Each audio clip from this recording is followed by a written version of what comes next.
कई बार आप रील्स देखते हैं, वीडियोस देखते हैं और आपको लगता है यार ये मैसेज बहुत इंपॉर्टेंट है और मुझे भी अपनी लाइफ को ना चेंज करना है, और आप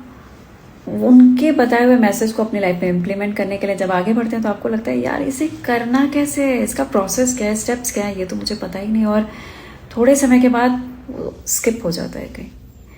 तो अगर आप चाहते हैं कि नहीं मुझे अपनी लाइफ को बदलना है, 100% आप अपनी लाइफ को चेंज करना चाहते हैं, तो बहुत ज़रूरी है कि आप किसी मेंटोर को, किसी गाइड को, साइकोलॉजिस्ट को, काउंसलर को, थेरेपिस्ट को से आप मिलें, और फिर उसके बाद जो आउटकम आप चाहते हैं अपनी लाइफ का, जो गोल आप चाहते हैं अचीव करना, आप उनको बताइए। अब आपकी जो चैलेंज है वो उनके लिए इम्पॉर्टेंट हो जाती है। अब ये उनका चैलेंज बन जाता है और वो आपको प्रॉपर गाइड करते हैं कि आपका आउटकम आपको मिल जाए।